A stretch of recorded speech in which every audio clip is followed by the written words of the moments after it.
Hello, Eagles fans. Welcome to Nissan In-Game Live. Ray Didinger, I'm Michael Barkann. The Eagles lead 15-6, 9-point lead at Atlanta, Ray, pouring over copious notes. I must say I didn't think the first half would end in the manner that it did.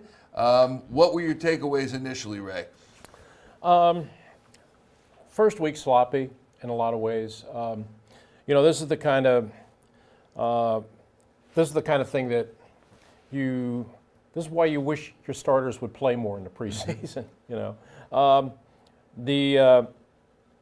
But I think that overall, the overall execution of the offense has been pretty good. I think the quarterback has been very good. I think Hurts has been very good. He's very much in command of everything here.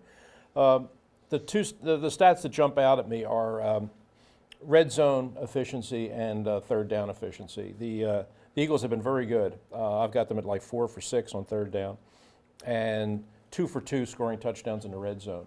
And Falcons 0 for 2 in the red zone and 2 for 7 on third down. So in those two areas, which are critical in just about every game, how good are you on third down? How good are you in the red zone? The Eagles have been good, and the Falcons have not. Yeah. I'm sure Arthur Smith right now is in the locker room telling the Falcons, we're killing ourselves with penalties here. We're stopping our own drives, which he's really true. I think a little bit is his fault. It seems to me that they're running the ball very effectively. When they came out and they ran the ball, I thought they ran the ball really effectively, and then they kind of got away from it and started throwing the ball, and that's when things bogged down for them. I'll bet you in the second half they're going to come out and they're going to go back to the running game. They should. But for the Eagles, the quarterback has been really good, and Devontae Smith looks like he's a 10-year veteran. I mean, he certainly doesn't look like a rookie. I mean, every time they looked for him, he was open, and every time they threw it, he caught it. Devontae Smith's on his way to a 100-yard passing game. He already has a touchdown. Jalen Hurts, 18 of 24, 169 yards, 2 touchdowns, and a passer rating of 121.7. And then the rushing game, Miles Sanders, 4 carries for 23 yards. You take that. Gainwell has 2 for 7 yards. But when you look at the penalties, you mentioned the sloppiness of the game. The Eagles have more penalties than Atlanta, even with the lead. They have 10 for 52 yards. That doesn't bode well for the second half, and we hope they make adjustments. Atlanta 8 for 71 yards. If your team's winning, as the Eagles are, and as the folks at home know, okay, no harm, no foul. We've got the lead, but it doesn't mean it's going to hold. That's a lot of penalties, Ray. A lot of penalties. You kind of see this early in the season, but I think a team where, and this is kind of where I really questioned the way Sirianni coached the 3 preseason games. I just think the starters needed to play more. I mean, I know that they talk about the scrimmages and the joint practices and all that stuff, and they get a lot of work in, and they do. But and those are better than just regular practices. I will grant him that. But there's nothing that takes the place of real game action. And I just wish that, I'm not talking about them playing all 4 quarters, but I think that the starting offensive line probably should have played together more than it did. And I wish Hurts had played a little bit more than he did, although he's certainly been the least of their problems here in the first half. Hurts has been very good. He's made some good decisions with the ball. He's thrown it away a couple times when there was no play to be made. Scrambled appropriately when he was in trouble, ran for good yardage, and seems to have complete mastery of the offense. I mean, it looks like he really knows what he's doing there. And that final drive, I mean, they get the ball without a ton of time left. I mean, it's 1:49 before halftime. It's not like you got all day. And he just methodically just marches you right down the field and basically throws 2 touchdown passes. One of them gets wiped out by a penalty, and he comes right back on the next play and throws a touchdown pass to Goddard. The young quarterback really, really acquitted himself well, I thought. He sure did. Nick Sirianni, I don't know what you thought of him, his play calling in the first half. We also have to talk about the Eagles' defense. But the end game, at the end of that first half, they take the point off the board, which is a no-no in sports, let alone the NFL. Took it off, and because they got a penalty, so they went for it from the 1, so they thought it was a no-brainer. It turned out that way with Miles Sanders going in. What do you think of that? All's well that ends well? I'm old-fashioned in the sense that I don't like to take points off the board. But I understand the idea of if you can get the 2 there, it makes it a 2-score game.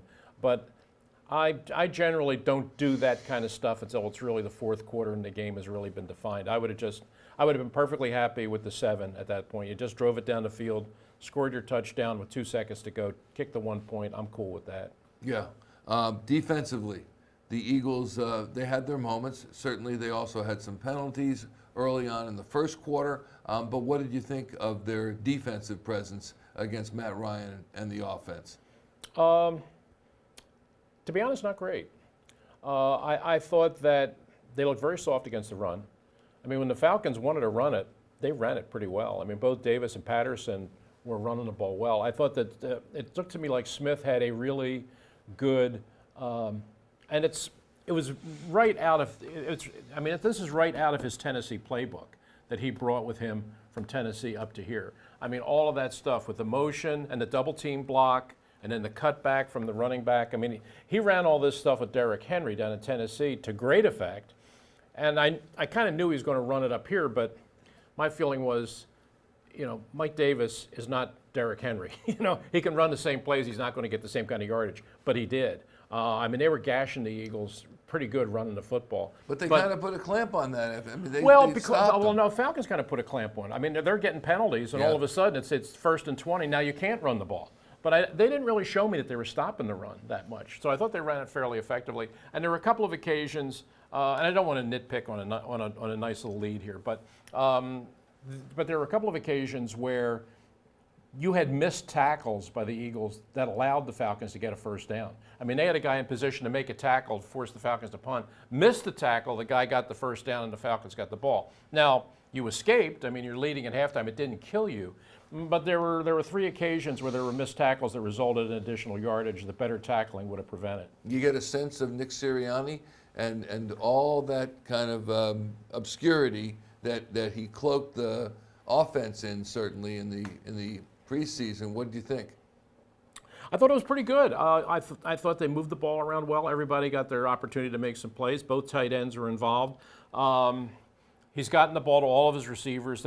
But it's obvious when they need to play, Smith is the guy. I mean, even as a rookie, I mean, you could just see he can get open pretty much whenever you need him, and he catches everything. But I think they have the makings here. They really do. I mean, they've got some good players here. They need to, and they have the ability now, and I think with each week you'll see a little bit more of it, to get those chunk plays.